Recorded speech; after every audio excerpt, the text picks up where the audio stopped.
Welcome back to the Headspace and Tasting Podcast, where we talk manhood, tell stories, and discuss the stuff that matters to us one sip at a time. Hello, Kevin. Hi, Matt. How you doing today? Good. Happy Sunday. Happy Sunday. It was almost like a spring day out there, wasn't it? It was a little bit. It's humid. A little sprinkle, and then it got humid. I cut my grass yesterday, so that was good. Otherwise, it'd be 2 feet long right now. We're going to jump right in because we got a long show. There's probably a two-parter.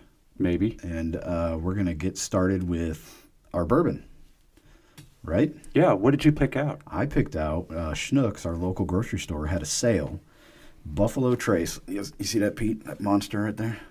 We got, they had Buffalo Trace on sale for $25 for a fifth, and then you could get the 1.75 liter for $45. It's a great bargain for a great bourbon. Yeah, I guess you figured since it was a long show, you wanted to make sure we had more to drink. I don't know what that was all about. It's a little intimidating. I'm thrifty, so this will go a long ways. This will last maybe 2 weeks.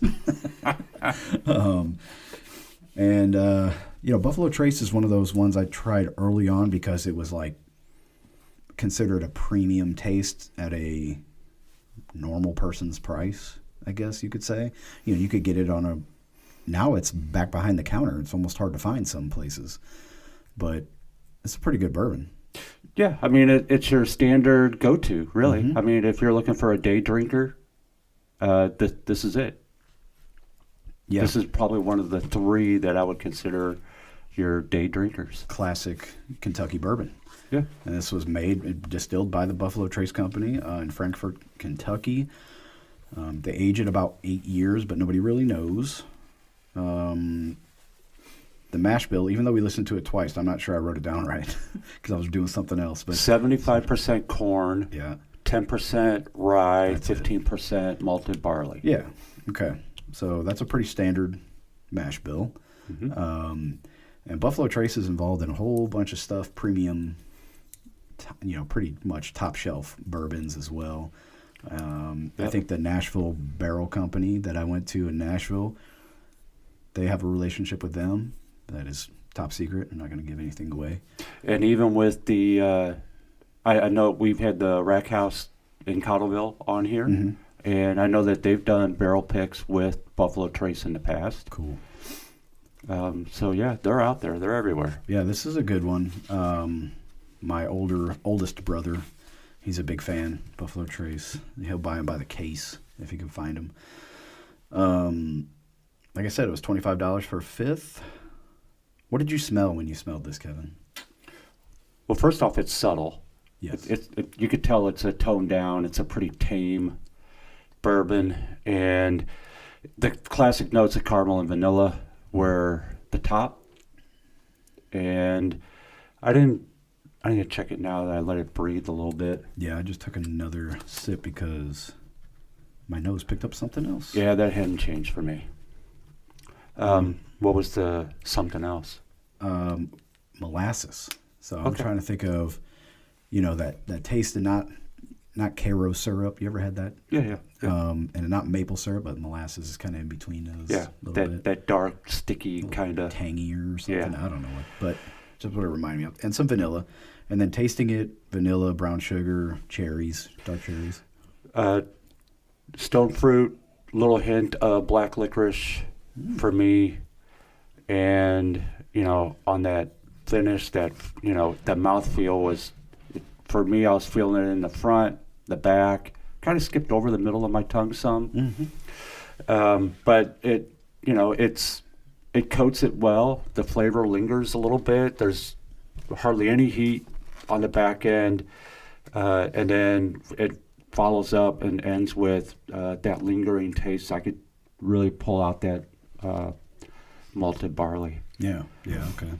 Yeah, and for a finish, I just wrote long and smooth. It's a long finish. It's very smooth. It's not harsh. Doesn't burn too much. It burns just right in the back of my tongue. All right. It's a solid 3 for me. Yeah, I'm going to go 3 as well. Very good drinker.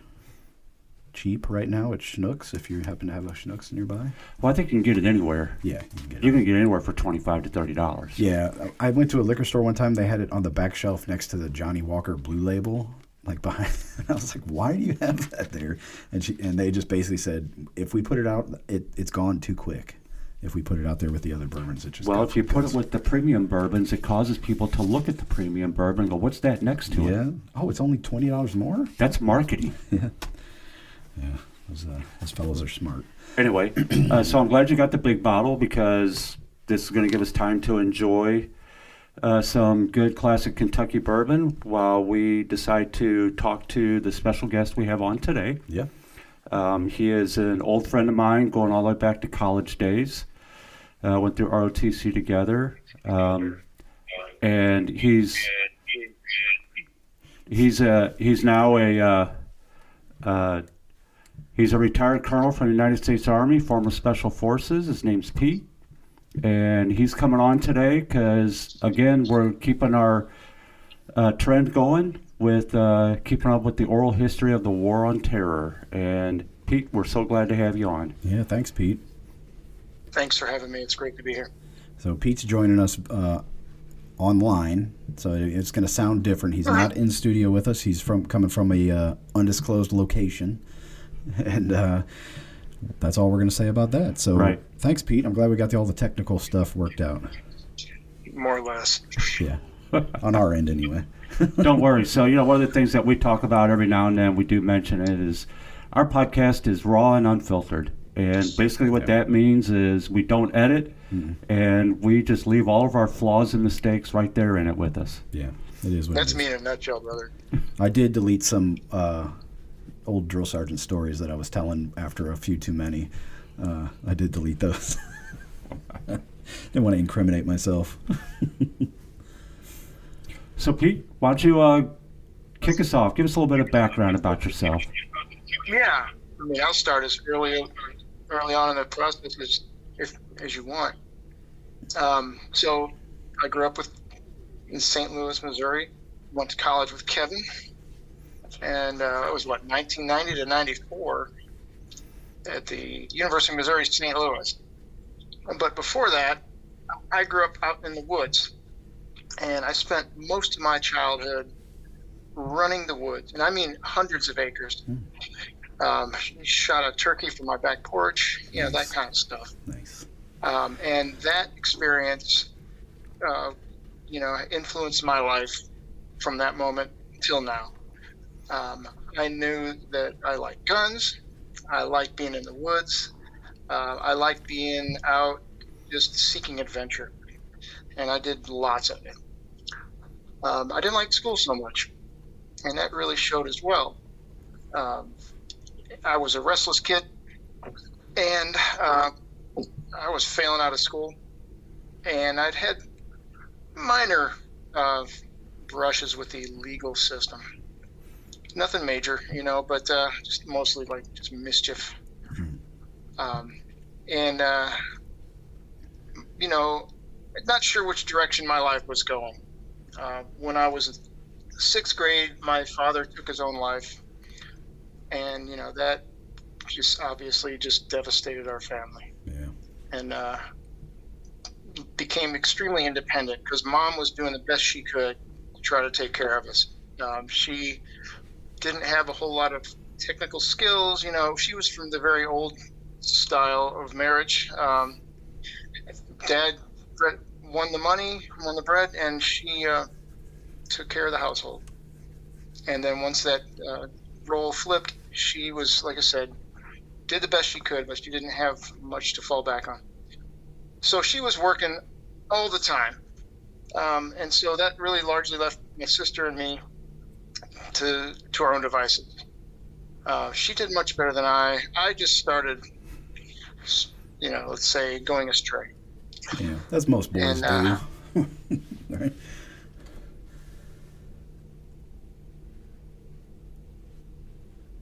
So, things were going extremely bad. Failed 8th grade, was probably headed for dropping out of school or incarceration. And Mom came home one day with this sort of trifold leaflet about a military magnet school in downtown St. Louis. And I don't even think the school exists anymore. But a friend of mine had gone there since I was, a repeat offender in the 8th grade. He was ahead of me, so he'd already enrolled, and he liked it quite a bit. So she says, "Do you want to try this?" And I thought, well, yeah, what the heck? And just what I needed. The structure, the discipline, role models, and I was hooked. I said, I'm going to be in the military. Ate that stuff up. Grades shot up. Started sort of looking into what's out there as far as military life goes.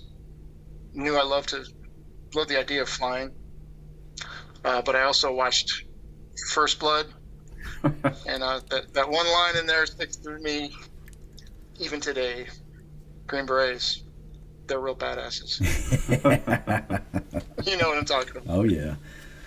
And I thought, wow, that sounds pretty neat. And so through high school, I went to military high school as well. It was a Navy Junior ROTC. And the entire school participated in the program. So if you went there, you were in uniform and you were doing the ROTC program. And I thrived. We held leadership positions as cadets, and I got up some level within this school organization. And lo and behold, I was awarded a 4-year scholarship for the Army. And I was kind of a homebody because I'd been there at home my whole life there, and didn't really know what else was out there. So I thought, well, I'll just go to UMSL. It's right down the road. I didn't care about college anyway. I just went there because it was a means to an end to get in the Army. Mm-hmm. I didn't know I could go in the Army. Yeah, you and I had the same thought process. When I got my scholarship, I had a 3.2 GPA. And when I graduated, I had a 2.2 GPA. Because as soon as I got my scholarship, I'm like, that's all I need. We're worried about too much about Kevin the degree. Kevin could tell you firsthand what our priority was in ROTC. It wasn't academics. No. All right. I had a great time, though. So did you play any sports growing up as a kid? I did play soccer a bit, and I ran track for one season until I got kicked off the team for smoking. Oh, okay. So I was kind of a nonconformist for quite some time. Do you remember in ROTC we had one cadet, Karen, who used to run the 2-mile smoking and smoke most of us while she did the run? I don't know that I ever actually saw her with a lit cigarette on the run, but I do remember her outrunning every single one of us consistently. Yeah. Yeah. I ran my fastest time. I think I ran 11:50 one time, and there was a guy in front of me that I was chasing, and he smoked a Newport cigarette before we took off, and as soon as we crossed the finish line, I was about to black out. I was running so hard. He crosses that finish line, runs straight over to his cigarettes, and lights up another Newport and smoking it. And I was like, dude, you're not human. There's something wrong with this. We had another time. We were running the 2 miles around the golf course at Forest Park. That's where we did it. And we had one fellow cadet, his name's Roger, who was very fast runner. And he was running, and we're behind him, and suddenly we lose sight of him. We don't know where he's at. And then suddenly he passes us up, and we're going, what the heck? And still beat us in the 2 mile. And we had to take a crap and stopped halfway and went under one of the bridges. Nice. That the golf carts drive over. Yeah. It happens. I think he still ran a sub 11. Yeah. Oh, yeah. Damn. So soccer, a little bit of track and field for a while. So how was your experience in college with ROTC? Was it everything you expected? Any surprises? So let me go back real quick to high school. Sure. I was on a competitive pistol shooting team in high school. Oh, Back okay. then, you could shoot guns in high school. And we used these really precise air pistols. And that is actually where I first learned to shoot a pistol. And that I hung on to that skill because when I got to my team, my A team, I was the best pistol shooter on the team. Nice. I didn't tell them why, Yeah. but they were just like, oh, this guy can shoot a pistol, man. Cool. That's really cool. So when you're going through ROTC at UMSL, is ROTC considered your extracurricular activity, or do you have to have any? Like, do you have to do anything else to be a well-rounded individual or anything like that? Well, no, we had class once a week. It was an actual class. Okay. And then we had what they called Leadership Lab, which was one evening every week. And then you had everything in between on weekends, stuff like that. We had our own building that where all the cadets met, and most of us, that's where we hung out. Yeah. And we would do our studies and interact with the cadre and keep learning and growing. I mean, that's how we did it. And then we had field exercises. You had a drill team. We had Ranger Challenge. And then we had the 2 summer camps. You had the basic camp early on, and then you had the advanced camp between your junior and senior year, and that's what would help determine how they were going to branch you when you got commissioned. Okay. So in West Point, it goes by GPA, I think, how you get to select your branch.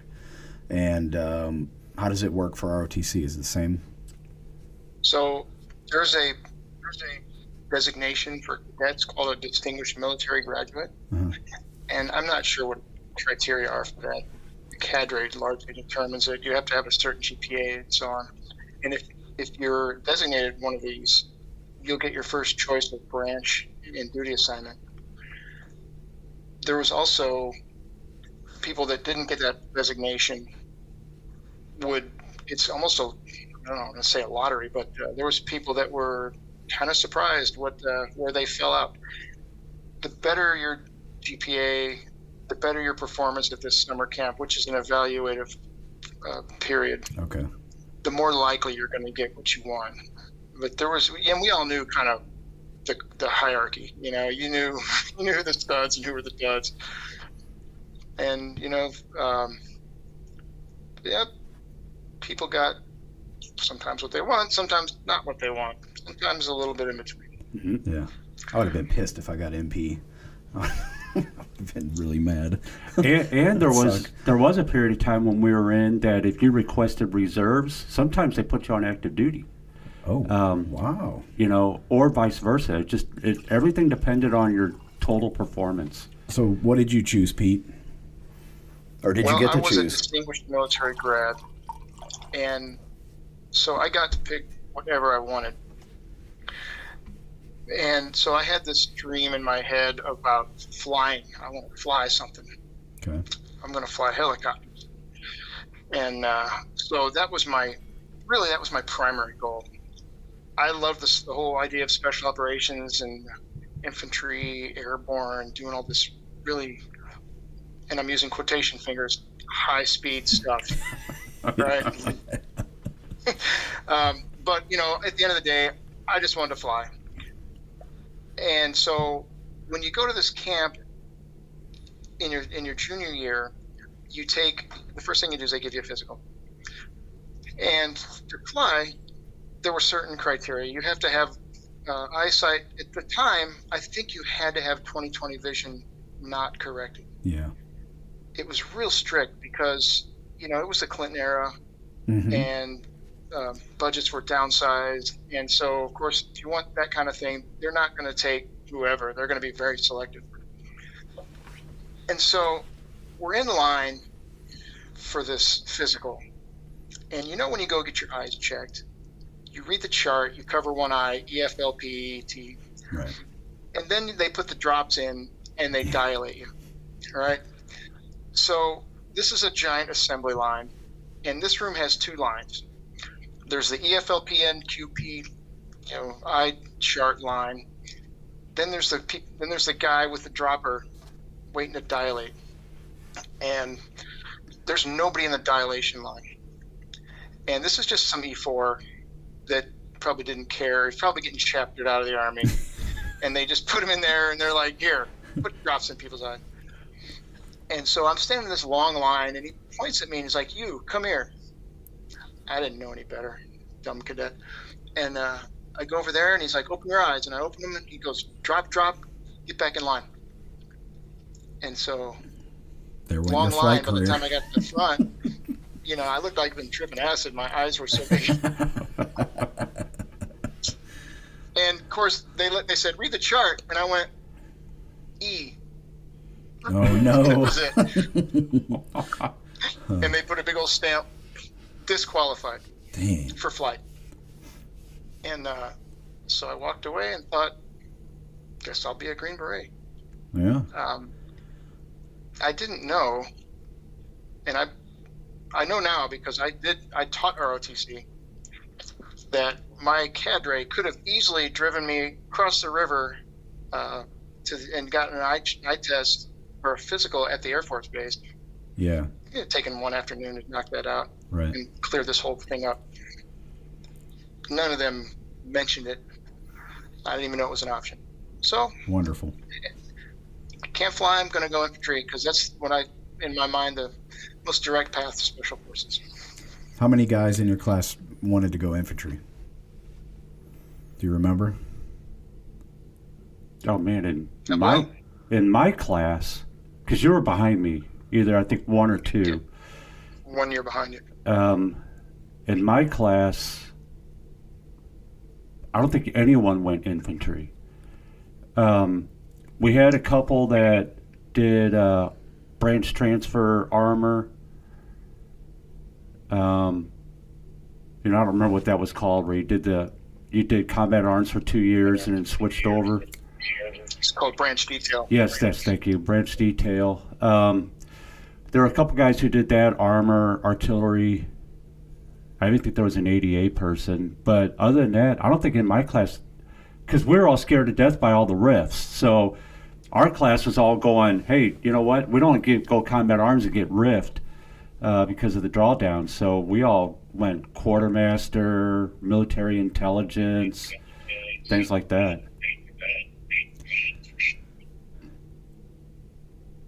Go ahead, Pete. In hindsight, getting a job in the military translates well in the civilian world. It seems much more important, at least now. Yeah, I remember my recruiter was an engineer, and he was a 12 Bravo sapper, but my dad was also an engineer, but he was a construction and bridge crew member. So I'm sitting there thinking, oh, engineer, what? Yeah, let's talk about this. And he's like, man, it's cool. You can, you build bridges and you blow shit up, and you sneak through the woods and all sorts of reconnaissance work. I was like, hell yeah, man, let's do this. And then, I'm doing landmine warfare and, mobility, counter mobility operations, all that kind of stuff. And I was like, what in the hell am I going to do with these skills in the future? I might as well just stay in the Army for the rest of my life. Yeah, I remember there was some kind of Army questionnaire that would try to fit you into a civilian career based on what you did in the military. Yep. I filled this thing out and ran it through the combobulator and it came back security guard. Yeah. Yeah, mine was a coal miner, which I guess is fitting for sappers and miners. That kind of. Well, if you're using explosives, I guess. Yeah, but no way in hell.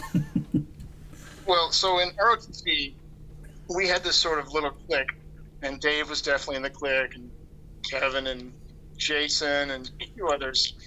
And we all just endeavored to be the most high-speed hua dudes that the world has ever seen. Mm. And there was this organization called the Ranger Challenge Team. Yeah. And basically this was a really kind of a varsity sport for ROTC. There was a series of events that you had to compete in. Physical fitness tests, you had to do a road march for time, land navigation, all kinds of soldier skills. I mean, seriously, like half of the EIB, Expert Infantryman's badge. Yeah. And to be competitive, you had to be a real physical specimen. This was no joke. And so we would go train extra PT, extra training on our own, building these rope bridges. You remember all the trees that all had the barren marks around the middle of them from us building the rope bridge? Yeah. Probably killed some trees, huh? Yeah. I mean, these ropes just rub the bark off of all these things. You could Yeah. always tell where ROTC was because the trees around there all had these barren marks where we'd rub them off. Hmm. No pun intended. I'm sure there's some of that going on too. And we had our occasional fun with the night patrols.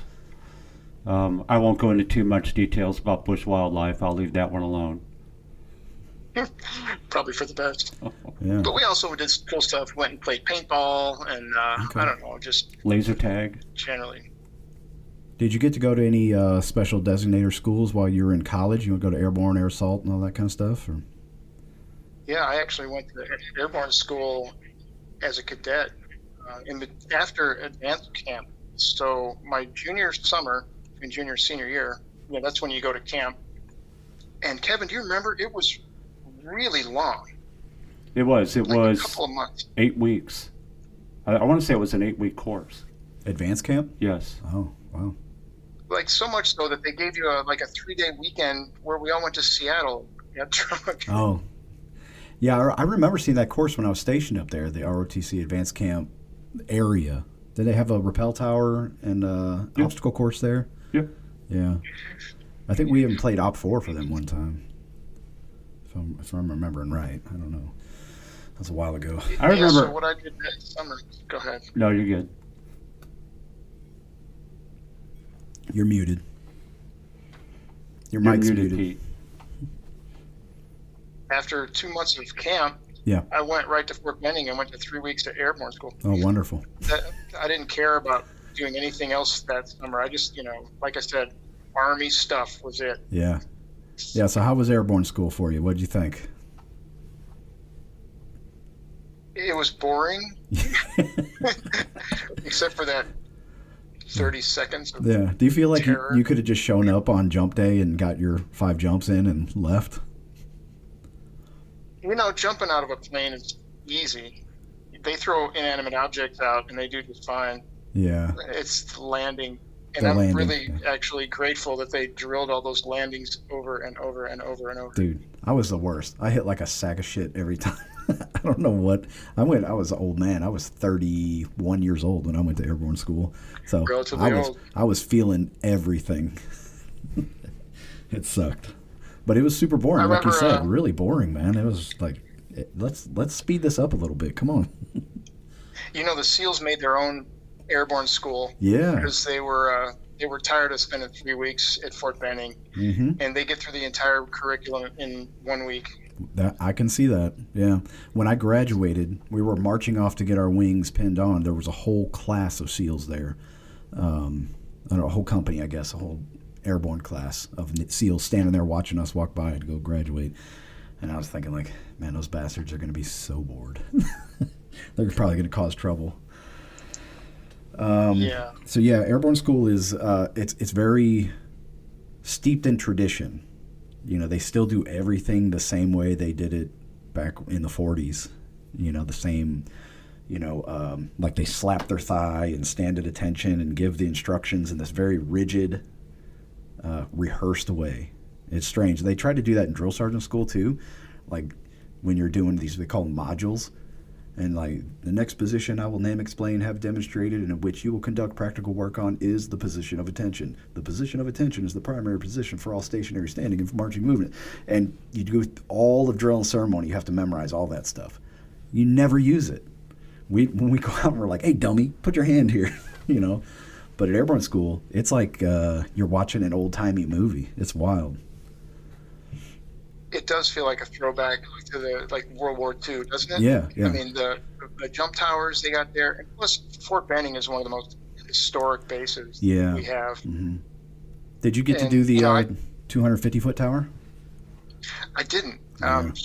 Obviously, it's not mandatory to graduate the course. Mm-hmm. Yeah, I got to go. I did it one. I was E6, so you got to lead the way. Your highest ranking guy in your stick. So I went up first, and I think there was like maybe 2 more guys got to go, and then the winds picked up and they canceled it. So I was real fortunate. I think anyway. It was fun. Yeah, I actually really like all that, the sort of the historical reference where they sort of keep the traditions alive. Yeah. I was in the 82nd, So, Oh yeah, you know, they're big. I became very familiar with World War II history, the 82nd role, the Mhm. role of the airborne, and Fort Benning's got the most amazing museum. It's While you were at Fort Bragg with the 82nd, were you able to jump out of the C-47s? We did one jump out of a C-47, Wow. but it wasn't historic. It wasn't. It was renovated. It was the turboprop white, Oh, okay. but still Yeah. pretty neat Going out that experience. side door. All my jumps were out of C-130s too. I didn't get no C-17 jumps. But so when you're graduating college, let's go back to college now. So you have your airborne wings, and then you come. Do you get your commission before graduation, or do you have to graduate and then you get your commissioning ceremony? You graduate first, Okay. and then you get your commission. Okay. So how did that? What did you? That's two major life accomplishments back to back like that. You know, getting a college degree and then you get commissioned as an officer in the United States Army. What was that time like for you? I mean, that's pretty huge. Somebody who you had to repeat eighth grade, you know, and went to a military high school, that kind of stuff. How'd you feel? It really felt like I was on the cusp of realizing my dream, and that's, you know, it sounds a little bit dramatic, but that really, it really is how it felt. Mm-hmm.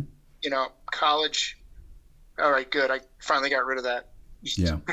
And give me that commission and point me to Fort Bragg. So, So that, I was so gonna, you know, did you there know was where you were occasional going? cadet. Did you know you were going to Mhm. Fort Bragg at that time? I did. I knew I was going to Fort Bragg Okay. and that I was going to be in the 82nd. Yeah. All right. I interrupted you. I'm sorry. No, it's okay. There's an occasional cadet, I'm sure you saw it too, that failed some course that was required for graduation. So you get done with your 4 years of college, and every now and then somebody would have to hang out for one more semester to take one course Oh no. to finish that thing up and get that degree before you get your commission. That'd be rough. Watch everybody go off, and not only that, you're behind in the promotion schedule and everything. So you shipped off to Fort Bragg, North Carolina. How was that showing up as a brand new butter bar to the 82nd Airborne Division, or the 18th Airborne Corps, I guess? I guess you So- could have. Well, you were infantry, so you're definitely going to the 82nd. You're not going anywhere else. Well, so I guess I skipped forward a little too far. Oh, okay. Like a lot too far. Oh. Because the first place I went was Fort Benning for infantry officer basic. Oh, that's right. Yeah. And so that at the time, I guess it was 3 or 4 months. I don't remember, but we were there a long time. And so they teach you basically how to be an infantry private, Mm-hmm. doing all the battle drills and the tactical stuff on the ground. At the same time, they're teaching you platoon level operations, writing operations orders. There's a big building in Fort Benning. It's called Building 4. And anybody that's ever been through a course at Fort Benning knows Building 4. It's a big, giant classroom building. And there's, you know, probably 50, 60 classrooms in there, library, cafeteria. And it's commonly referred to as Building Snore or Bedroom 4. Because that's where you sit and get your lectures. Ugh. But I'll tell you what, maybe two of the best courses I've ever been to in my career were both at Fort Benning, the Infantry Officer Basic course and the Infantry Officer Advanced course. Because coming out of each of those, you know, I knew tactics cold and at the appropriate level. So basic course, platoon level tactics, got it. Writing an op order, we wrote some of the most elaborate op orders I've ever written in my career. Mm-hmm. Mission analysis, and that sounds very academic, but it's something that's so critically important to what we do. And what that really is, where you look at a problem and you determine what is the problem. And that sounds kind of redundant, but okay, well, the villagers aren't giving us information. The problem is we're not getting information from the villagers. No, that's a symptom of the problem. Mm. It could be something completely. They don't trust us. They've got a better offer from Taliban or whoever. So what's the problem really? How do we solve it? And are we addressing the actual problem, or are we trying to just eliminate the symptoms? And this has served me so well in life, really. It just teaches you a sort of a systematic way to look at something and say, how do we overcome this? And like I said, in life, in my relationship with my wife, with my kids, Mm-hmm. In any number of things. And you're like, what, infantry officer basic course? Doesn't seem like something No, you I come mean, out with. it definitely makes sense because that's what the Army's job is, to face a problem and overcome it.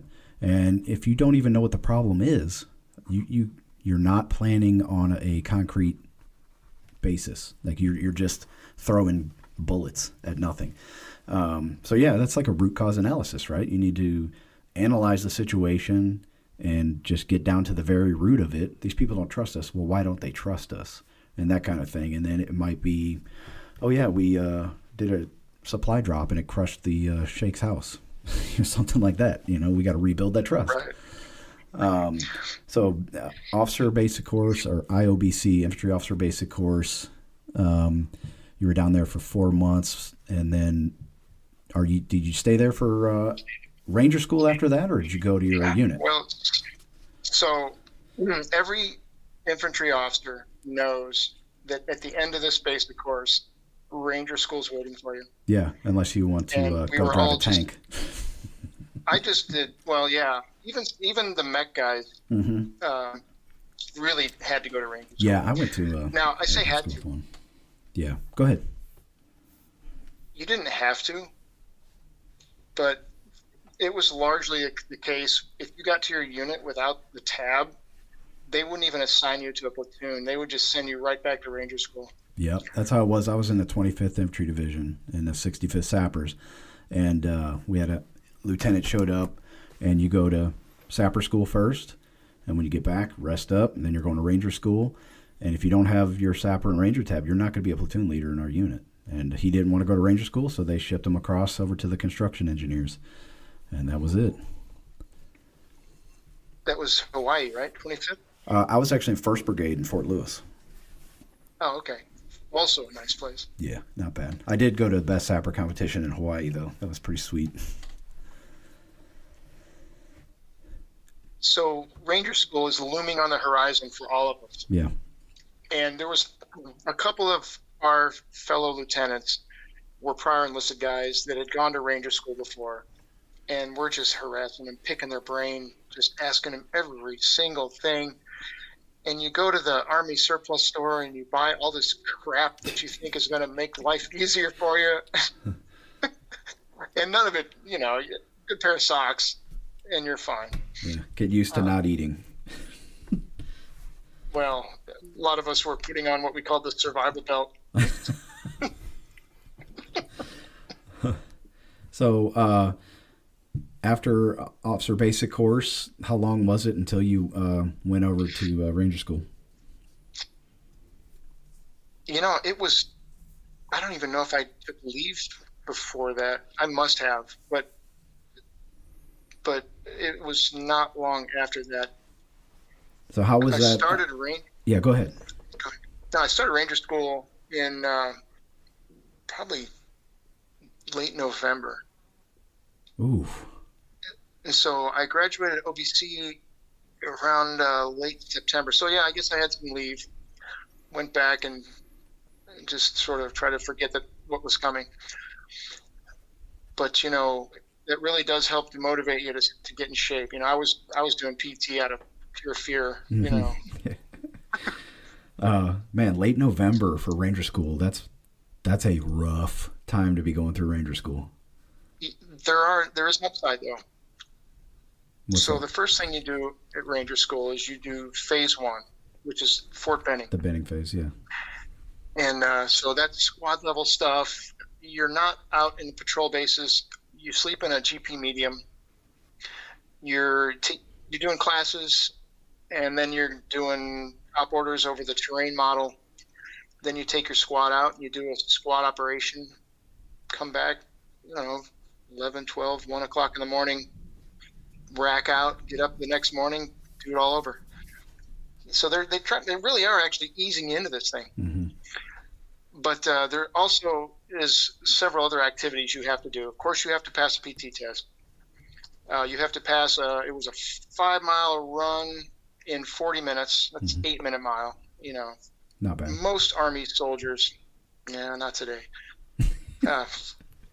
Most back then, I think most people. Most infantry soldiers? Yeah, I think Combat that's probably arms. more accurate. Yeah. There was the infamous obstacle course. Yeah, the Derby Queen. The Derby Queen. And, this thing was a beast. A lot of fun, though. I love obstacle courses. Yeah. And this particular one has the worm pit. Are you familiar with those? I mean, I don't know what the names are. I only know the sound Okay. I make when I go through them. Well, for people that are not familiar, it's a trench full of mud Yeah. for I don't know how long. It looked like a mile, You got but the it was barbed really wire maybe. over top of you. Yeah, exactly. But this was December, and so there was a layer of ice on this thing. Awesome. And so we're lined up. That's a start. And the ranger instructors, RIs, they all have these big long walking sticks that they all walk around with. And they were over there busting the ice on the top of this worm pit with their sticks before we went in it. Yes. We're all trying to keep up our inspiration, Yeah. remain properly hua. What do they say? False motivation is still motivation. Yeah.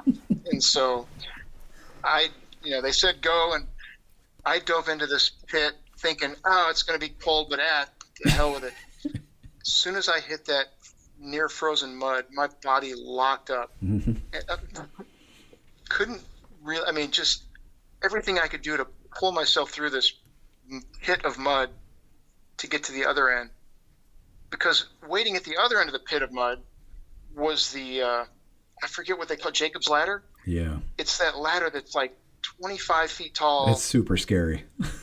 And the rungs are about the distance from your feet to your head. So you got to grab the top rung and swing your leg up, Yeah.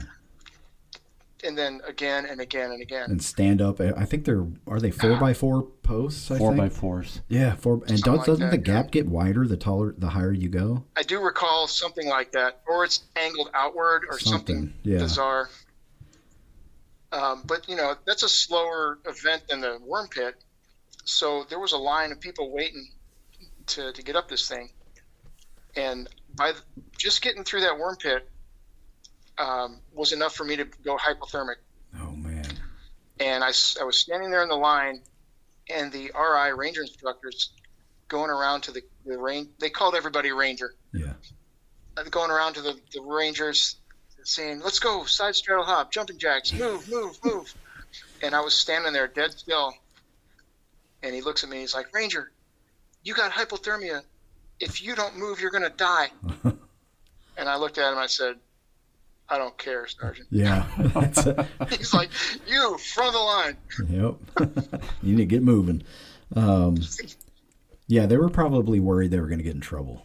Like, we probably shouldn't have had them run through there. But I think you have a story about that with your Oh, I've class. definitely got a story about that. And Yeah. I'll get to that at the end of Ranger School. Yeah, so you're at the Benning phase, and that's basically a smoke show, right? They just PT you to death, and you're sitting classes, you're doing op orders, running little squad operations.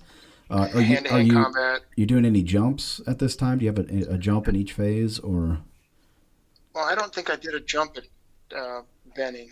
But yeah, there are sometimes jumps. I only did one jump during Ranger School, Yeah. Okay. and that was in Florida. Okay. All right. So after Benning, the great thing about the class I went to, it butts right up to Christmas break. Oh. So you go do your Fort Benning phase, go home for 2 weeks Yeah. for Christmas Get break, fat and happy. and eat like a refugee, man. That is not bad. If you can handle the cold, that's not bad. think I'd rather just go right through Yeah. with a little warmer weather. Yeah, I think so. So what's next after Benning phase? Okay, so back then, there was 4 phases of Ranger School. Mm-hmm. After Benning, you'd go out to the desert, which is the Chihuahuan Desert outside of El Paso, Fort Bliss. And this place is absolutely beautiful. Just miles and miles of wide open desert. And this desert's pockmarked all over it by these huge mounds of mesquite wood. Mm. So mesquite grows in clumps. So this desert looks like it has goosebumps. And these things are massive. They're much taller than a man. And so we're out there at White Sands Missile Range in the barracks, and we're doing our training. And this is when they introduced platoon level ops. Okay. And this was a little weird. The whole desert phase was kind of surreal. So the company I was in for training, somehow we'd go out on a patrol. So here's what a night in Ranger School is like. I don't count Benning phase because it's a little different. But once you get to platoon level ops, you do your week and a half of training based out of the barracks, learning platoon level tactics, patrol base operations. And a patrol base is basically where you hold up for the night. And the scenario for Ranger School, and I'm pretty sure it's the same way, is you're a Ranger platoon and you cross through enemy lines and you're conducting operations behind enemy lines. And there's a threat all around you. So you have this platoon and you're sent on a mission to raid an objective. And in the case of Desert Phase, these objectives were a little bit of barbed wire, a couple of Humvees, a couple of bunkers, nothing really elaborate. But the scenario was that you hit your objective, then you have to march or patrol 6, 7, 8 miles away and hunker down, pull security all night, and hope you don't get hit by the enemy. Repel them if you do. If you do get hit, you got to move again, reestablish another patrol base, and then you get up the next day and you do it all over. So at this time it was winter phase. So another Benny of winter phase, 2 MREs a day. Oh. Yeah, I know. Nice. Otherwise, it's 1 a day. Yeah. And that still didn't prevent me from losing every ounce of body fat on my body. How many calories are in one full MRE? I think it's like 1,500 calories, isn't it? 2,000. 2,000. Okay. It's intended to be a full day's meal. 1 MRE. Yeah, that's how they can get away with giving you 1. But you're burning probably 5,000 calories or more. Oh, no doubt. Yeah. So the desert phase went away in the mid 90s, I think. I don't think it was around in 97 when I joined, but I think I heard it came back. Did they add desert phase back in? I don't think it exists now. No? Okay. But I do recall hearing something to the effect that they brought it back for a bit. I think it's just not practical. Yeah, because you're going to be in vehicles mostly, right? Right. So desert phase, like I said, it's kind of surreal because these mesquite mounds or these mesquite wood is really twisty and it's not just a tree. And when the wind blows through these mesquite mounds, it makes this really eerie noise. It's kind of howling in the wind. Oh, okay. And so, one of my clearest memories of desert phase was the sound of the wind blowing through mesquite mounds. Now, the company I was in somehow allowed us to, when we got to our patrol base, we'd send out folks to grab this mesquite out of these mesquite mounds and bring it back and pile it up in the middle of our patrol base and start a fire. Very tactical. And that obviously wasn't their focus, but yeah. So I think they were very concerned about hypothermia or what have you. Yeah. As it gets So we get the really patrol cold. It's a desert, but it's high plains desert out there, right? And I'm sure it's very cold at night. It's exactly what it is. And the temperature variations are just wild. Yeah. Yeah, it was So, Yakima, Washington is high plains desert. You ever been out there? Yeah, the high desert. Yeah. My God. It'd be boiling hot in the daytime. We do all our operations at night, and it's freezing. And it's just the temperature variation. It wasn't very cold temperature-wise, but the difference between day and night made it feel like it was freezing cold. and we got to, sit around our campfire for a little bit. Nice. We'd cook up our hot chocolate. Oh, man. Remember, Eco? Yeah, I warm know. I mean, chocolate. it was almost like camping with Must have very been little a sleep. class of all officers, huh?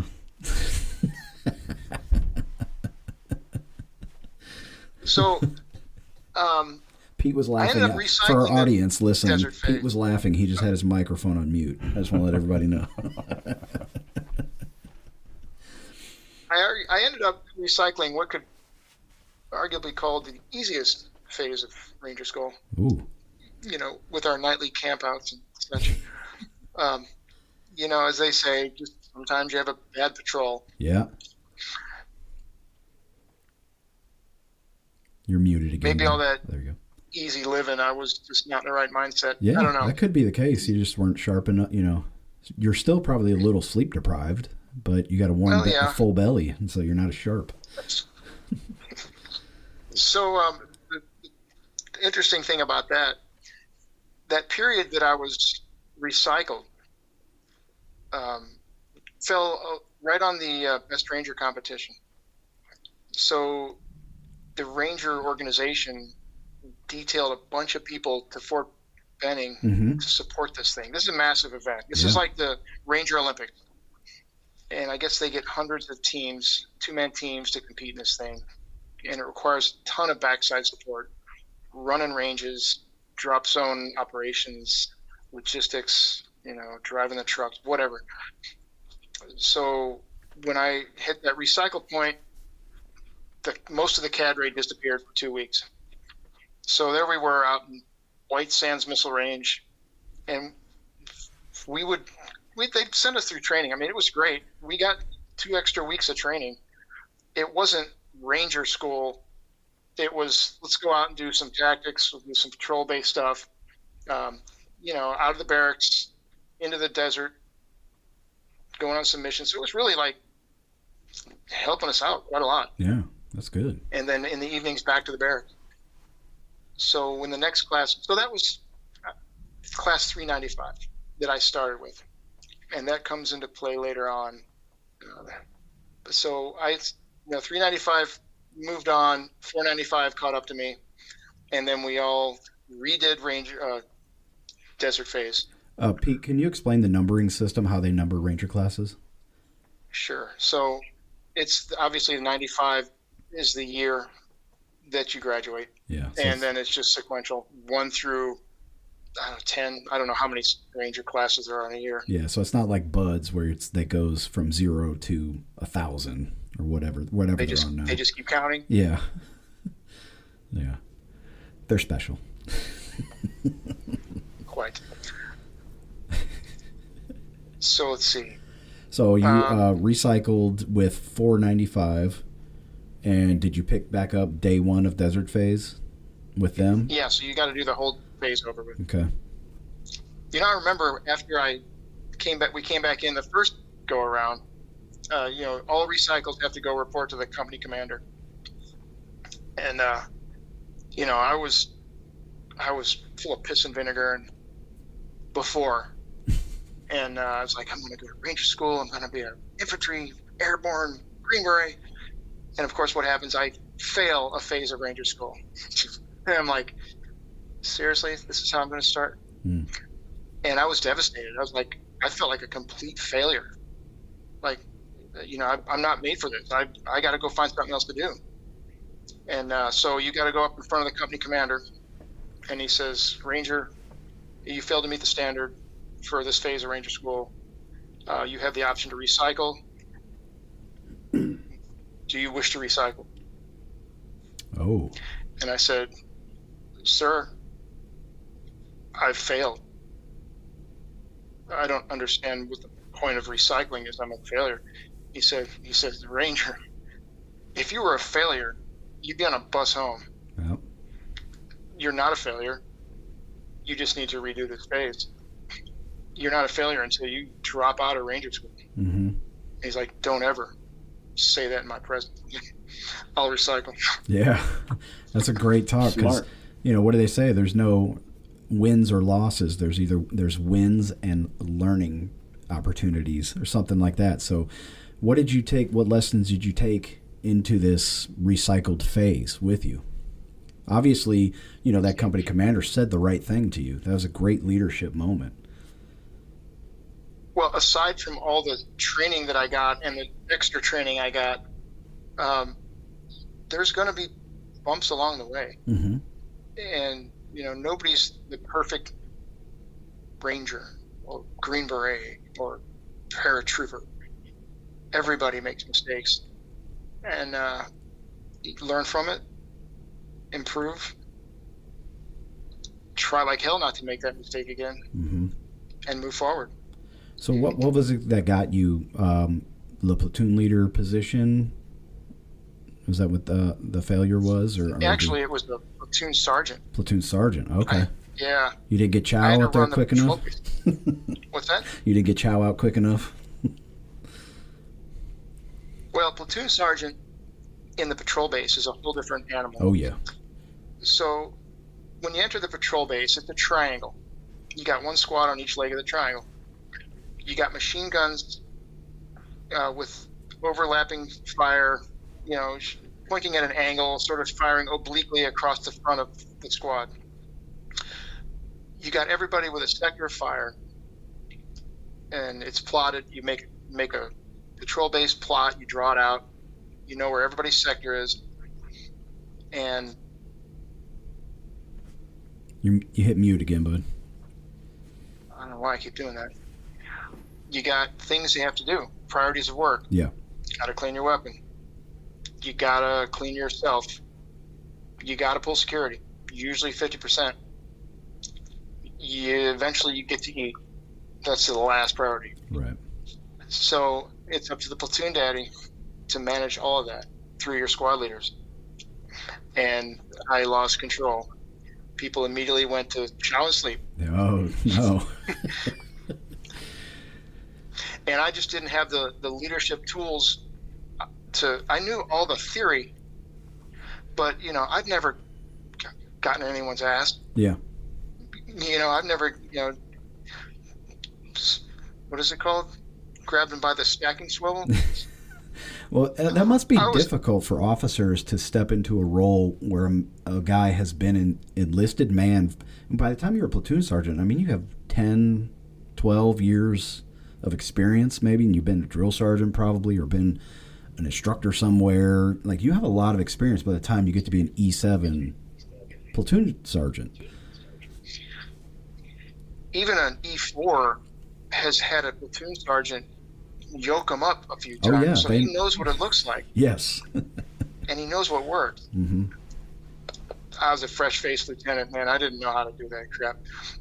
Now, if you're a platoon leader, you're doing all the planning, you're doing the mission analysis, all that stuff. You're giving out those priorities of work to your platoon sergeant. If you got somebody who doesn't know what they're doing as a platoon sergeant, that all falls apart. So I probably caused my platoon leader to fail. 100%, almost all, or maybe all of my squad leaders failed. It was a pretty big task. Add to that the fact that you're tired, cold, hungry, and just and this is just the first phase. Yeah, and in the enlisted world, you're the last to eat. I'm sure officers, you guys follow the same rules. So you're the last to eat and the last to fall asleep. And so you're hungry, cold, tired, but you got to put everybody to bed, make sure they've done all their tasks throughout the day, tuck them in. Then you might get to eat before sleeping for 15 minutes. Right. The only thing that keeps you going in a leadership position in Ranger School is adrenaline. Yeah. Because you're right, you don't eat, No. you don't sleep, you're just trying to get this mission done, get your patrol done, get a go, and then go fall back into the ranks, as a private. And don't be a Blue Falcon. Yeah, and the cadre know they don't mess with you much after you've had a patrol. Okay. They know that you're wasted. Yeah. And so you'll fall back in, and they won't give you any job, any responsibilities except toting that ruck and that rifle until your turn comes around. Do you guys, is there a peering phase in each phase? Is there a peer moment where you peer out people? Can you explain that? I'm so glad you're asking these questions. I forgot about that, and I got a story about that as well. Okay, let's hear it. So there definitely is a peer phase, and that occurs maybe every phase. I think it is every phase. Yeah. So people did get peered out. It wasn't that common, but it did happen. People can hide from the cadre, but you can't hide from each other. Yep. So the cadre brought me before a kind of a peer board in phase 1. I sound like a real hero, don't I? You sound like a normal man, actually. Well, thank you. So there was an incident where you don't go anywhere without your ranger buddy. You just don't. So we were in the planning bay, which is this sort of a lean-to with a sand table, and it was night. And my ranger buddy's like, "Man, I gotta hit the head." I'm like, "All right, I'll come with you." So we trotted over, and you got to run everywhere. We ran over to where the head was, and I didn't have to go. So I just sat outside, waited for him. But it turns out it was, like I said, it was night, and I was sitting in a darkened area. It was a shade, there was no light, and I was sitting on a railroad tie. Of course, what happens when you sit down in ranger school? You fall asleep.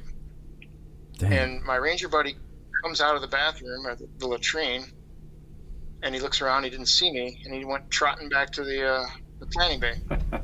Oh no, and he left a ranger behind. And of course, well, he didn't know. He thought I left him behind. Yeah. Like, this son of a... Wow. So we went back there, and I was AWOL, and everyone's like, where's Pete? And of course, we all called each other by last name. Yeah, because there's no rank. There's no rank in ranger school, right? You don't wear your rank. No. Yeah. Though. Right. Yeah, you can tell who the officers are. Yep. So I'm sitting there dead asleep, and the instructor comes up, taps me on the shoulder, and is like, "Ranger, what are you doing?" I hop up and I start running back to this bay. He's like, "Stop!" He's like, "What are you doing?" And of course I told him my story, and then he's like, "All right, get back to your bay." The next day I got called into the company commander, and he stood me there in front of his desk at attention. He said, "Ranger, you don't know how close you came to getting kicked out of here." He said, your fellow ranger saved you." He said, we thought you were shitbagging out, hiding and sleeping. Oh. That's what it looked like to us. But we asked all of your ranger buddies, "Are you that kind of guy? Is that something and to the man, they said, "Nope, good man, would do it, would do whatever he needs to do, team player." So they saved you. Wow. That's good. So Don't ever do that again. You got peered in, not peered out. I guess I did. Yeah, that's good, man. That's a good show of character there that your ranger buddies stood up for you. Because I've heard horror stories of enlisted guys, where they're like, "All right, we got to get rid of somebody. Somebody has to go," and then all of the officers band together, and they're like, "All right, this dude's a E3. He's going to come back. He's going to have another chance. Let's just get him out of here and save ourselves." That might just be wives' tales, shithouse lawyers stories. I don't know if that happens. I've heard that folklore as well. Yeah. I've also heard where during peers, everyone sits in a circle, and you vote the guy to your left, the top guy, the second guy, number 2, and so on and so on around the circle. To try to save everybody. Yeah. I've always heard it was West Pointers, though. The West Pointers all stick together. Like they're not going to vote each other out no matter what. So funny thing, I went to when I was at Fort Benning at Officer Basic. It was a West Point heavy class Ooh. because West Point gets out at the same time every year, and they just flood infantry, and so most of the lieutenants in my infantry officer basic were West.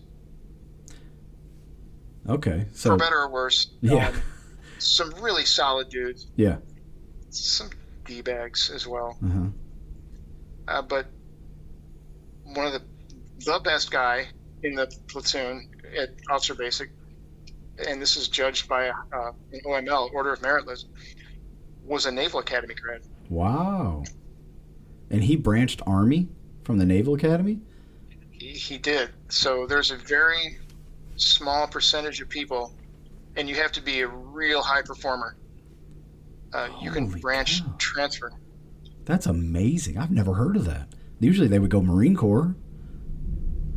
Right. But this guy's dad, or no, his grandfather was a battalion commander, maybe World War II, in the Army.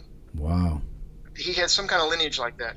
In fact, he was a battalion commander in the 82nd in the 504th Airborne Infantry Regiment, Wow. because that guy got to go in the Army and serve in the same unit Dude, that's that awesome. his grandfather had commanded. That's Nice. really cool. Yeah. You don't hear about that much. And, No. I mean, Pete and I, we have a mutual friend, Dave, who's been on our Dave, show yeah. a couple times. He was company commander for the same quartermaster company as his dad, except his dad commanded when he was in Vietnam. Mm. And then Dave commanded here for Iraq. Yeah, that's special, man. There's a guy I follow on YouTube who's and I don't know if I've heard of anybody, a legacy Green Beret, that his dad was a Green Beret and then he became a Green Beret after his dad. And I never heard that before. I was a firefighter, Pete, and we have legacies in the fire department where, a guy retires and then his son will come be a firefighter at the same department. We call them legacies. And that's really a special thing that you get your father's number. So like FDNY, the guys who died on 9/11, if their sons came into the FDNY, they would get their dad's number.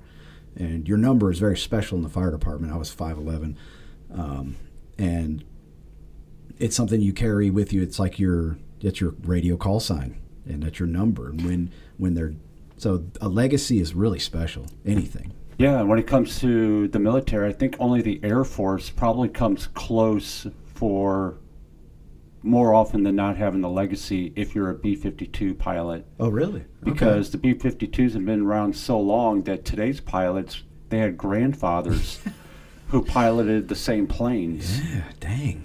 Just That's nuts. crazy. Says something about the plane, too. I heard the B-52 has no life-limiting parts. Like the airframe can be used indefinitely. Yeah. Mm-hmm. Right. I think right now, the B-52's lifespan's been extended to 2050 before they decide to do something else with it. That makes it a 100-year-old plane. Yeah.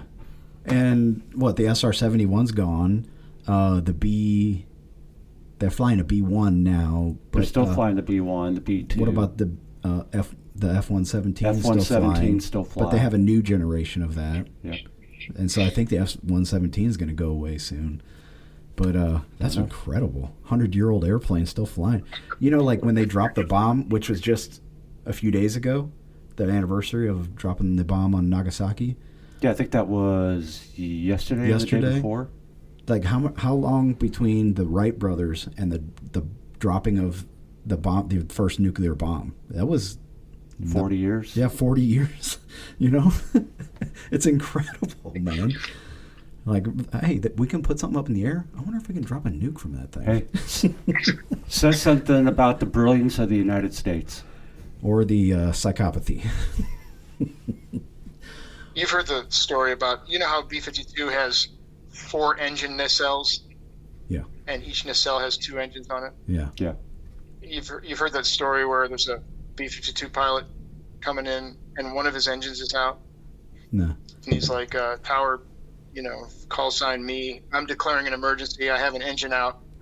Somebody comes on the radio and says, oh, not the dreaded 7-engine landing. What is this? Reminded me, what is the giant plane that the Rangers used to jump out of? C5? Is that what it is? The C5 Globemaster or something like that? Did Rangers jump out of C5s? Yes. I don't There was recall. a fuselage at 2nd Ranger Bat that they would practice jumping out of, and it was like the equivalent of jumping out of 747 or something like that. Like how high? Like it's a massive plane. I have flown in a C5. Never had the pleasure of jumping out of one. I can't imagine it's any worse than a C-17. I mean, there's certain airspeeds you have to maintain, right, and elevation. So it's just more about fuel range, I would guess. Yeah. And whatever But, else you're dropping out of the plane. I mean, what they drop out of Well, I C5s mean, it can carry depends. tanks.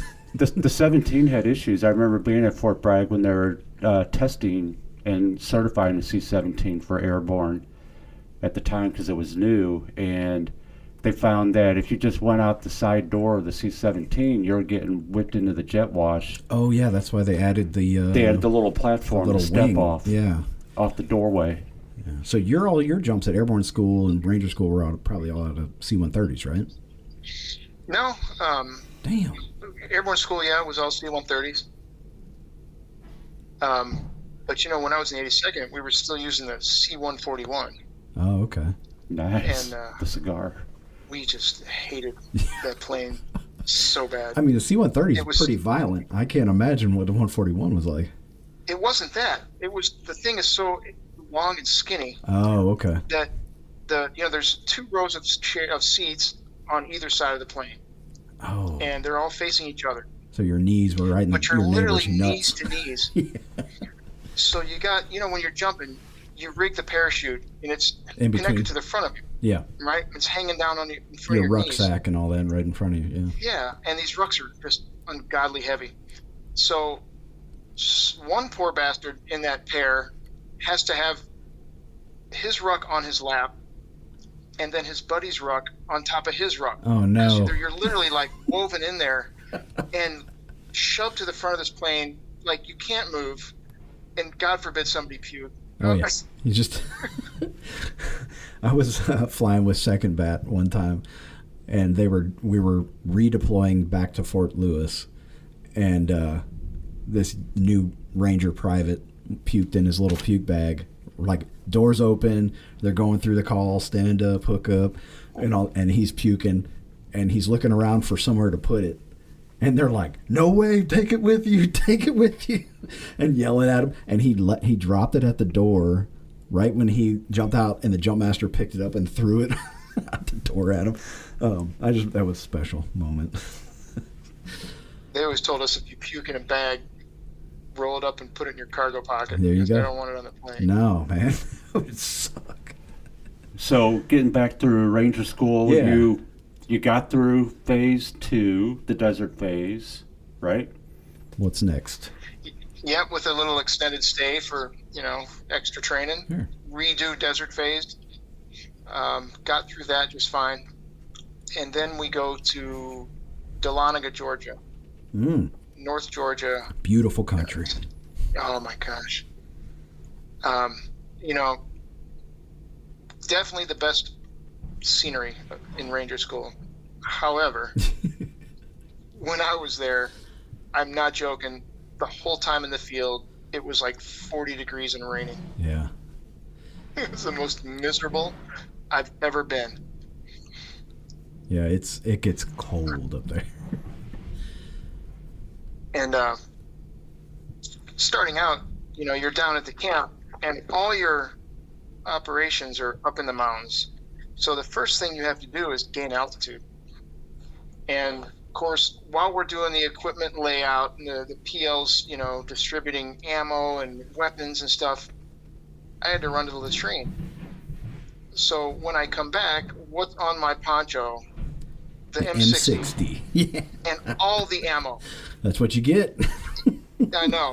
Never. Oh. you're supposed to distribute this ammo amongst 3 or 4 dudes, but Yeah. everyone's like, I ain't taking it. So we move out on this patrol, and we're heading up the side of this mountain.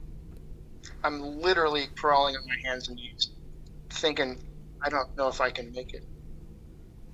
It was just the heaviest load I've ever carried, bar none.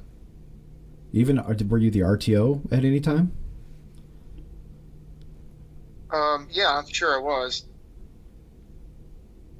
But no, this was way worse. M60 is brutal because it hits Yeah. you in like all the wrong spots. Yeah, top of the thighs. That strap hits you right there. Yeah, Every time you take a step, whack. charging handle to the nuts. Oh, you're bringing back some memories. Yeah. So, you get up to the top of the mountain, and it's very much like Desert Phase. Patrol to a mission, patrol to a patrol base, Hmm. get up the next day and do it all over. The only upside to it was the area was protected. Maybe it was wilderness, so we're not allowed to dig fighting positions. Oh, nice. In the Desert Phase, we had to dig fighting positions every night. Yeah. Of course, it was a desert, so it wasn't that. And we also learned to dig them big enough that you could lay out in a sleep bag, get you some sleep. Do you ever have to double So, up in a fighting position with your ranger buddy, snuggle up and spoon? You ever do that? Oh, we had an entire platoon spooning one time, one night. It was so damn cold. We called it the platoon spoon. Yep. I did that in the back of a 5-ton once. Just rotate, get to the outside, and then you work your way to the middle, and then you go out on the outside. You can imagine the RI, the ranger instructor's reaction when he discovered us all huddled up like that. Yeah. But, I mean, at least half the nights up there, I somehow convinced myself that they're going to call it off. They couldn't possibly leave us out here in these conditions. They're going to cancel it. They're going to tell us, pack your stuff, we're going back down to the barracks. Yeah. Never happened. Yeah, there was one particular night I remember,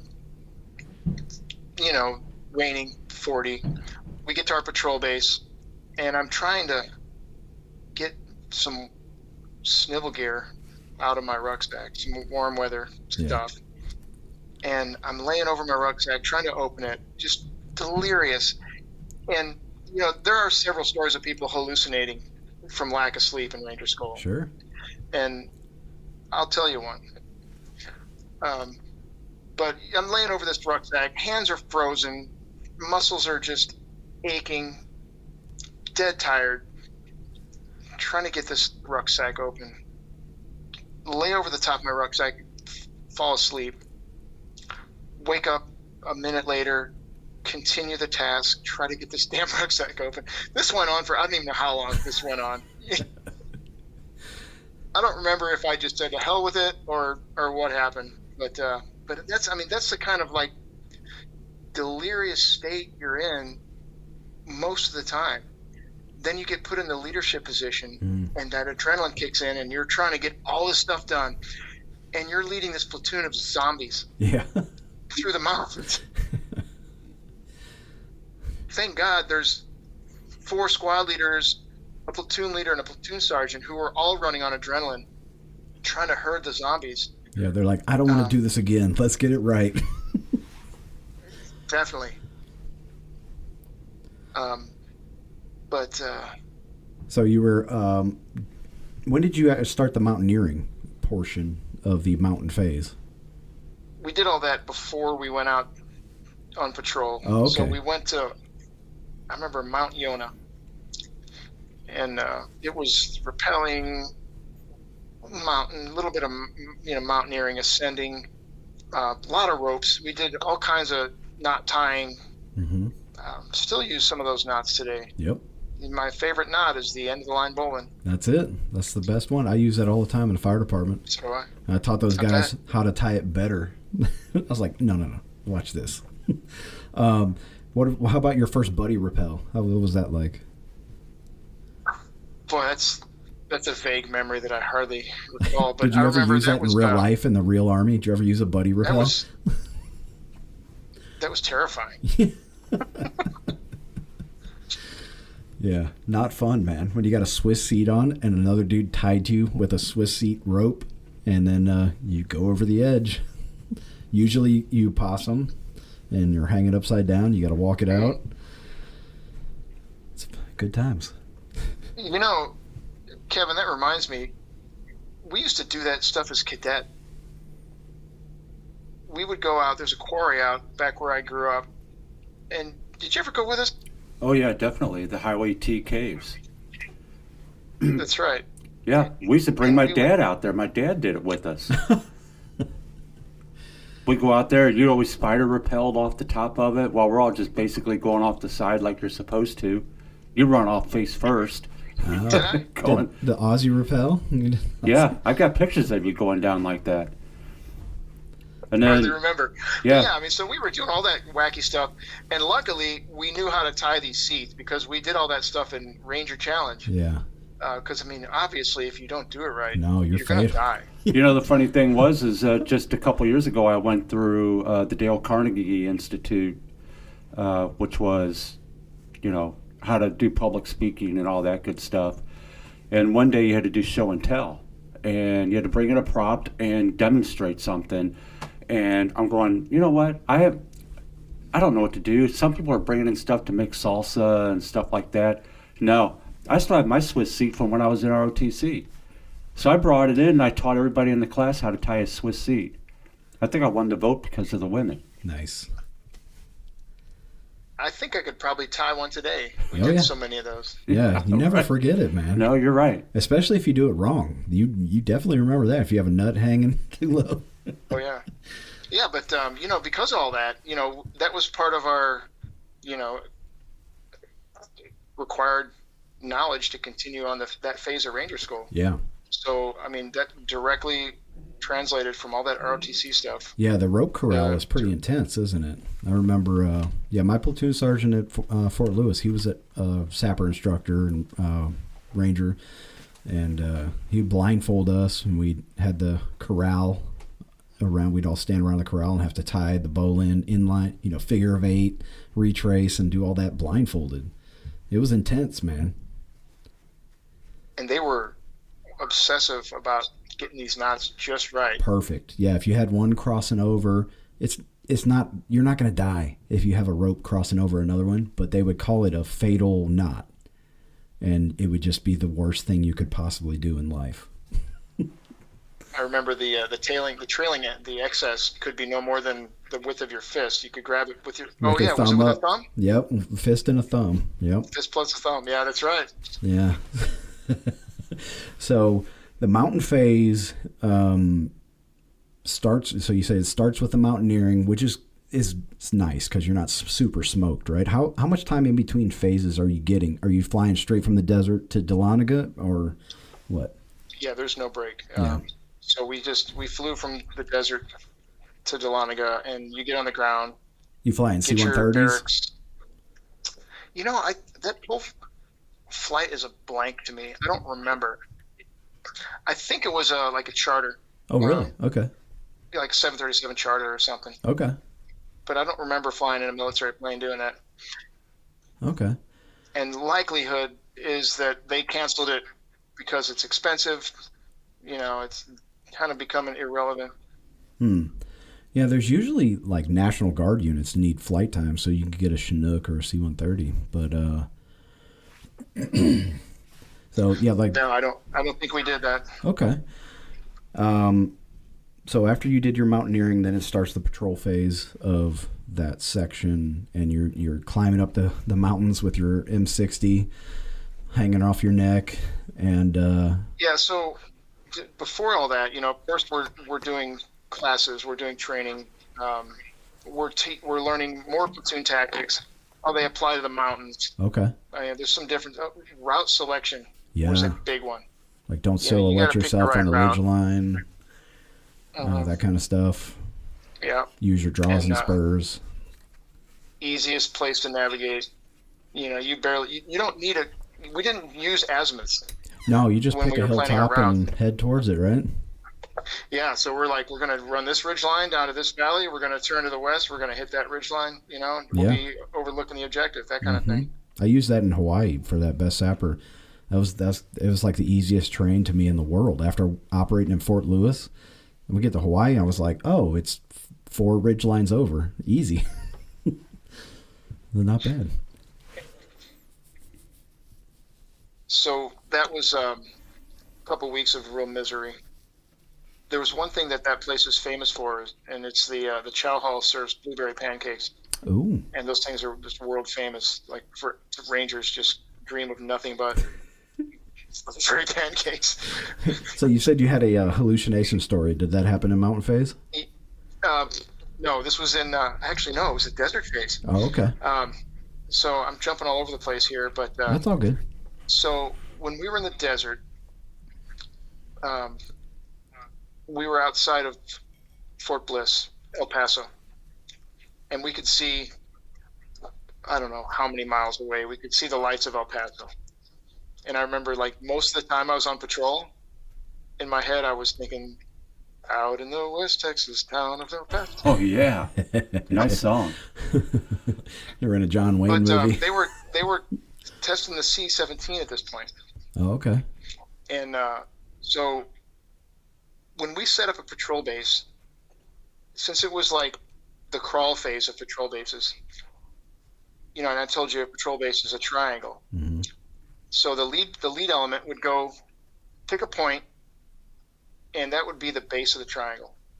And the base, when I say the base of the triangle, the pointy The end. point, You come yeah. in to the patrol base from the pointy end, and one squad goes left, one squad goes right, and then one of those 2 squads stops there on that leg. The other one goes to the next point, takes a hard left, and establishes the base of the triangle. And so what we would do is we put a guy at each apex with a red lens flashlight, Oh, so we could, you know, just get used to this, what it feels like, and not wander around the desert all night. yeah. And so these 3 guys are at these apex points of this triangle. They're all facing the rest of the platoon. And way off in the horizon, we see these 2 lights hovering in the sky, Oh, not moving, not a sound. And we were all, you know, like I said, the whole place is surreal. You got that weird desert music, is what we called it. uh-huh. You're tired, you're kind of delirious, and the whole platoon just froze, and we're just sitting fixated on these 2 lights hovering in the sky without no noise at all. And the guys with the flashlights have me pointing at those red lights, or those 2 lights in the sky. And I thought to myself, they're signaling a fucking UFO. Seriously, the thing's going to land in the desert right They're here. calling it This in. is something they didn't tell us about. This is some And for high-speed 5 shit. solid minutes, this thing was hovering in the air without making a single sound. Well, it was also really windy that night, and the wind was coming from our back. And slowly these lights started getting a little farther apart, and finally, turns out it was a C-17 flying super slow on approach to the airport. Oh, And it flew over the top of us. Still didn't make any noise until it was past us, right. and then flew on and landed. And that was the most bizarre 5 minutes of my entire life. Oh, cool. Even the RIs, even the instructors were standing there like stunned silent, like, what in the hell is that? They suddenly realized I didn't know an anal probe was part of Ranger School. Yeah, hey, I didn't sign up for this. I thought that was my flight physical. I thought I was done with that. So that was about as close as I came to a hallucination. Oh, man. But you know, you hear the stories about people trying to put a quarter in the tree to get a coke out of it. Yeah, we heard all that. I saw a cabin in the woods one time. We were patrolling through, the Olympic National Forest there in Fort Lewis, and I don't even know how long we were out in the woods. we would do 10 days a month, 10 days out of every month in the field. And we're at a security halt, and I'm looking out in this little clearing. I was like, holy shit, man, there's a cabin right there. It's looked like a creepy witch's cabin or something, like a little cabin. And I move up to the guy next to me. I'm like, dude, you see that cabin right there? Dude, you see that? He's like, bro, that's just bushes like 5 feet in front of you. What the hell are you talking about? That's all it was, just a clump of bushes 5 feet. But you have no depth perception when you're in that jungle environment. You know, it's a temperate rainforest, and you're tired and hungry and whatever. Your mind just says, oh, yeah, that's absolutely what it is. What you think it absolutely is. And you get so convinced that that's really the case, isn't it? Yeah, yeah. And I saw the Somehow northern lights. I thought. Into the fact that Go ahead. when we came out of the mountains, we all had convinced ourselves that there was that we were all getting chicken wings. like a catered dinner of chicken wings. And for like 2 days, we're like, dude, I can't wait to get down there and get those chicken wings. I don't know how the hell we came up with chicken wings, but that didn't exist. Man, imagine the disappointment when you get to the chow hall and it's like Salisbury steak night. Hey, you know what? That's the best damn Salisbury steak I ever had. Yeah, man. So I guess the last phase was what, jungle? Was the swamp phase, really. Swamp phase, yeah. Swamp phase. And so this is in Florida, Camp Rudder. Okay. And so there's a lot of walking through. I mean, you're never dry, wet the whole time. Right. And it was still for us. It was February, I guess. Oof. So it was cold. Yeah, that's not southern Florida where you're at, right? No. No. And there's like Kevin said, I got a story about. So you know what you do here is you're doing a foot movement to an insertion point. You take rubber boats in the river. Yeah. Which to an suck. exfil point. You Those get rubber out. boats are Do terrible. another foot movement. Yeah. And you got to plan all the boat movements too. I mean, it's just an additional pain in the ass. Did you have to do like a current reconnaissance, like figure out how fast the river's flowing or whatever your body of water you're Because getting you got to into? figure out your travel time on the water and all that jazz. Yeah, yeah. And so I just remember being wet all the time. And so, you know, you just like the rest of Ranger School, it's the same thing, but there's the added fun of being wet up to your waist and using these rubber boats. Well, the class before me, class 395, had 4 Ranger students die of hypothermia. Oh, man. And 2 of them I knew very well. Yeah, and that's your previous class, right? Yes, that's the class I started with. So I knew 2 of these guys because I was in the Infantry Officer Basic Course. Spencer Dodge and Kurt Sansucci. Wow. Both died of hypothermia in the swamps of Florida. And my good friend was on the patrol where it happened. Oh, no. And if I can relay the events that occurred according to my memory. Yeah, go ahead. So Spencer Dodge, great fellow, short guy. I mean, he was noticeably short. And walking through the swamp, and he was in the tail end with the M60. Oof. And it had been raining upstream for a while. So they didn't realize it, but the water levels were all rising. And it was cold, you know, January. And so they were walking on patrol, and the last 3 people was my friend, a guy named Kurt, and Spencer at the end. And every now and then when you're walking on patrol, especially Ranger file, you turn around, you look behind you to make sure your buddy's still there. Yep.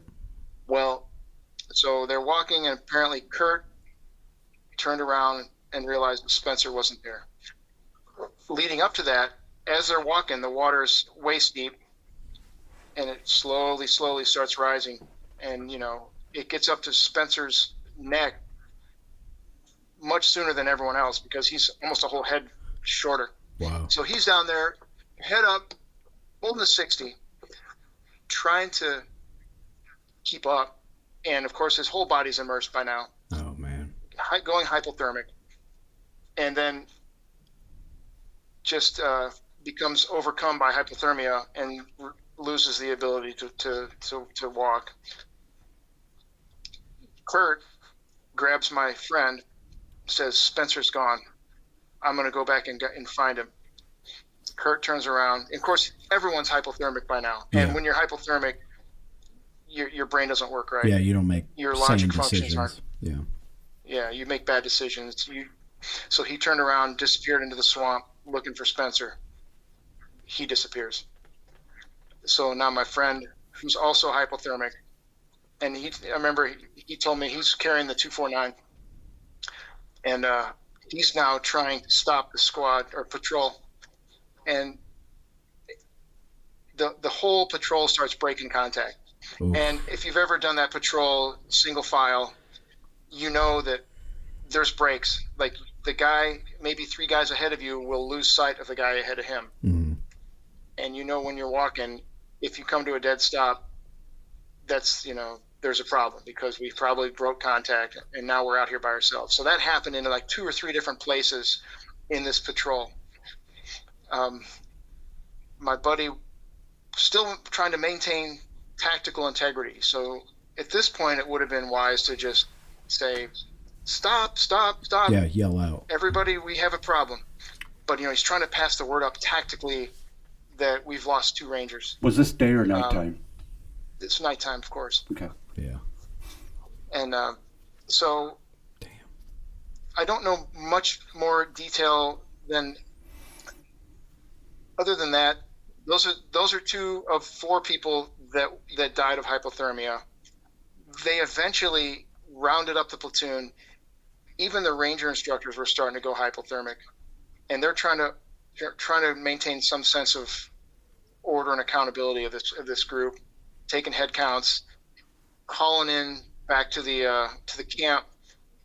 They get 2 helicopters up to start search and rescue, but it's overcast and they can't see anything, and I think they couldn't fly for a while. Damn. So they try to get an ambulance out there, a couple Humvees, and there's a road nearby, but they can't get any closer.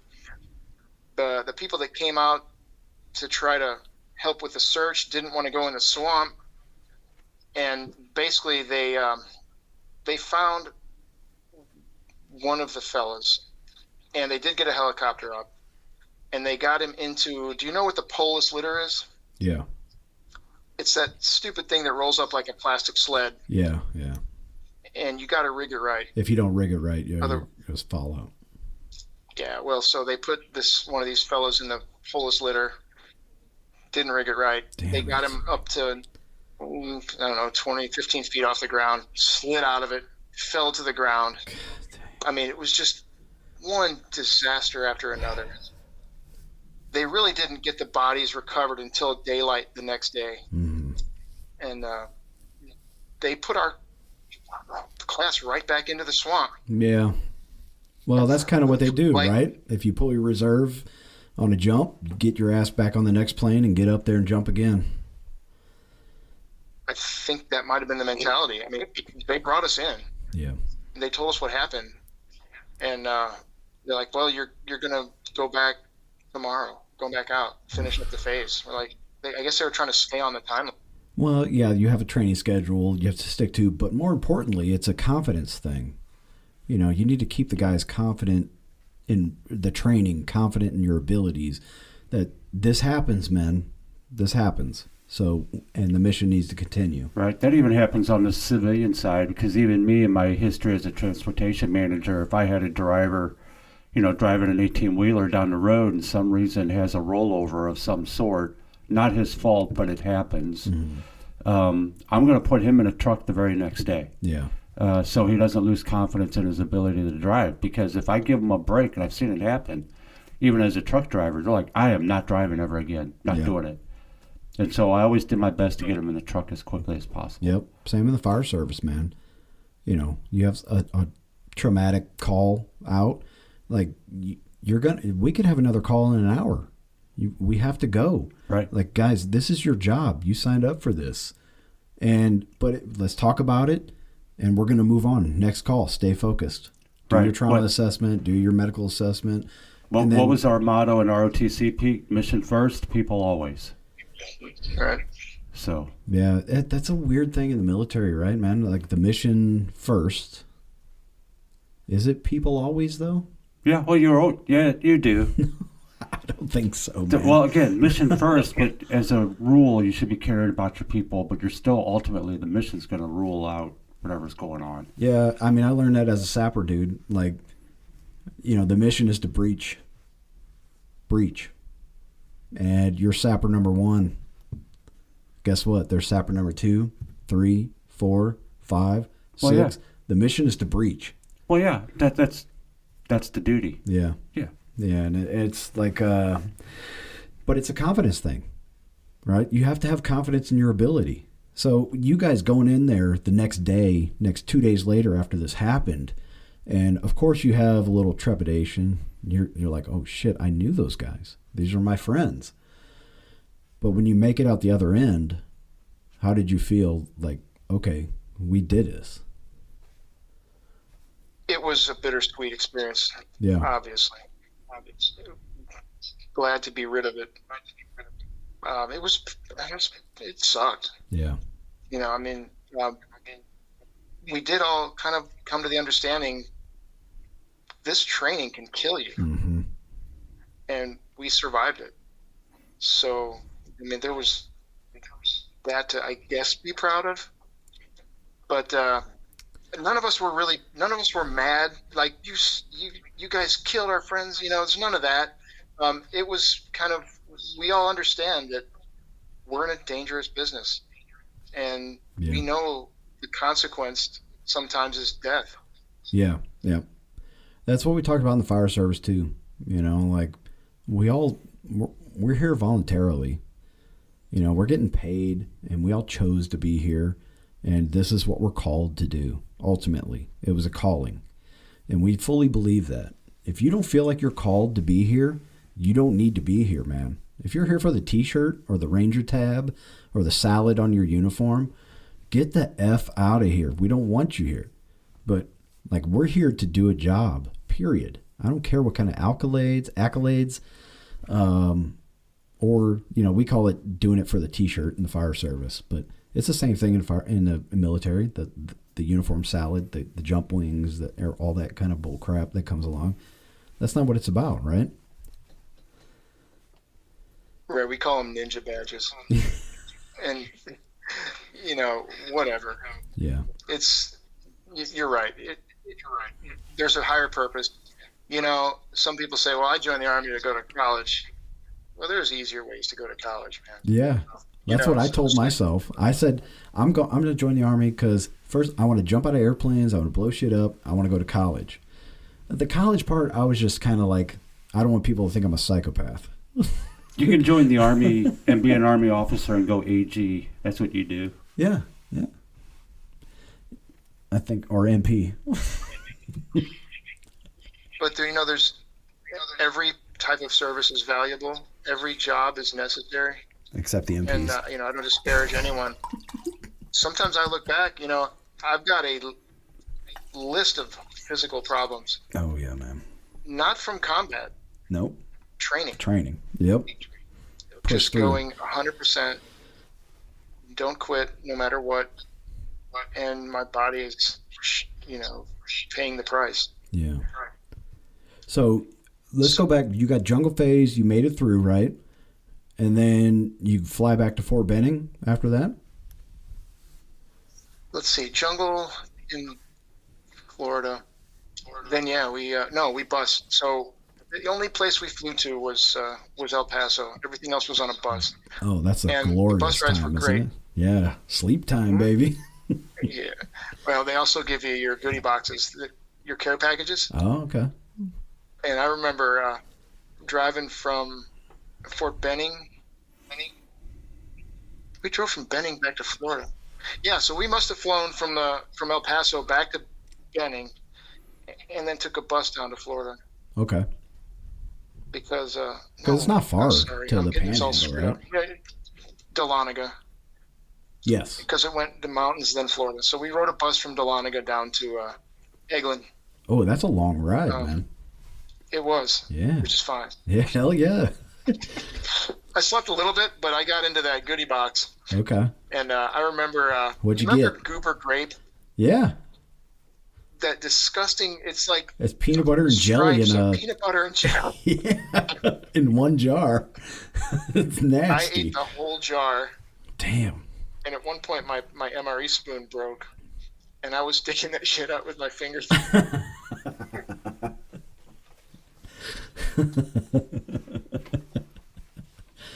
Oh man. So yeah, so you finish Florida, another bus back up to Benning. Recover. Your training's done. Yeah, you're You turn in your graduated. gear. Yeah, you're basically graduated by then, right? The last thing you do is take a class photo, Okay. and in the whole class on the bleachers, a lot of students, and these photos are accessible online, Yep, they are. and you don't need any special login for it. And I don't remember how to get to it. Well, it's through the Ranger School webpage. Is that right? Yeah, because I did a tab check on somebody one time. Did you know? Oh yeah, he was a lieutenant general, claimed to be Ranger qualified. That's Did you a bust him? well, that's a story for another show, maybe. Yeah, probably.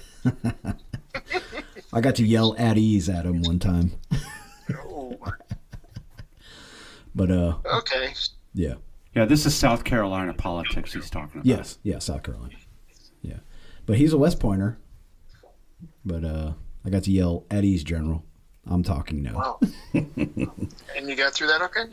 Yo, he's retired. I was out of the military. That's fine. Oh, All good. all right. He didn't try to meet me in the parking lot, so it would have been fun if he did. Yeah. So you go back to Benning, you do your class photo, and then the graduation ceremony, they do the little demonstration at the Derby Queen, right? Yes, that's right. They do the demo where the ranger instructors are kind of beating the crap out of each other, and Yeah. they do the guy on the zip line, Yep. guy on the high balance beam, High balance, yeah. and all that stuff. I think they maybe even did a helocast into the lake. Yep. Yeah. Yeah, a buddy of mine was in the RTB, 4th RTB. Oh, really? Yeah, and Okay. he was in a helicopter crash while they were burning fuel waiting for a fast rope demonstration. Yeah. Wow. Yep, broke his back. Jesus. But later went through SFAS and got selected twice. But we can talk offline about that. So you get your tab pinned on, right? Who was there? Who was there for you? My buddy's wife pinned it on. Okay. He was there too. So, Yeah. in case you're wondering. I was going to say, what's the situation there? We went to Officer Basic together. Became the best of friends. And I did. My mom couldn't make it out to graduation, Sure. so she pinned it on for me. Okay, that's very nice. Yeah, it was cool. And then how long until you went up to Bragg? Well, I went back to St. Louis, spent some time with Mom, and I remember I was at home, and I was like, she said, I remember this very clearly. She says, "Hey, I'm doing laundry. You got anything to wash?" And I'm like, "Yeah, here." I took my shirt off and threw it to her, and she saw all the bones sticking out, Yeah. and she just started crying. Oh, She's no. like, "What did they do to you?" Did she get you some pork steaks stat? Oh man, I showed up to my unit probably 10 pounds overweight. Wow. Nice.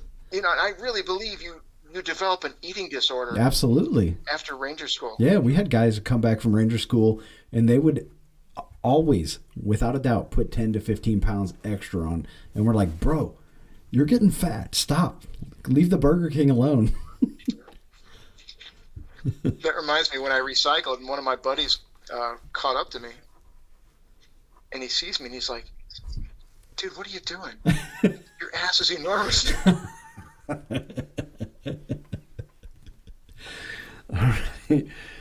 All right, Pete. We are at an hour 50 right now.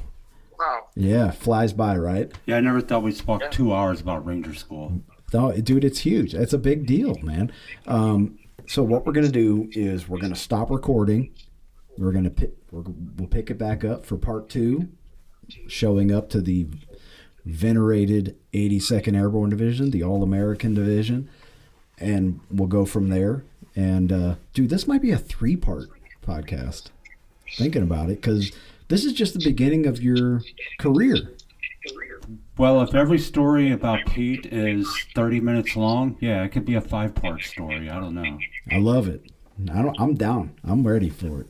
All right, Pete. Well, as long as it's still interesting for you. It's absolutely interesting. So we're going to sign off here. Thank you for listening, folks. You can reach us at the Headspace and Tasting Podcast on Facebook and Twitter. Yep. The Headspacing Headspace Tasting, right? Pete, mute your microphone for me real quick.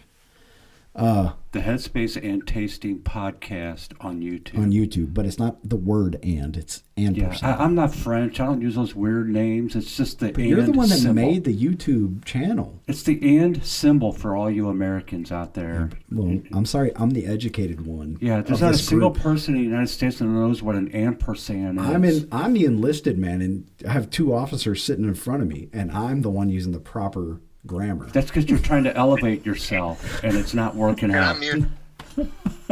Well, one's on mute. Yeah. Okay, and then if you want to give us a podcast topic suggestion, you can email us at showmemk@gmail.com. If you want to donate a bottle, which we would truly love, please donate a bottle. Email us, showmemk@gmail.com. All one word. Correct. And what else we got, Kevin? Any other way to contact us? If you know us personally, just text us and hand us a bottle. That'd be cool. Yeah, punch me in the arm when you walk by me. Yeah, come on, man. Tired of buying all this booze. Yeah. All right, folks. Thank you very much for listening. Tune in next time for part 2 of Pete and his journey through the military and life. We will be back next week. Thank you. Peace out.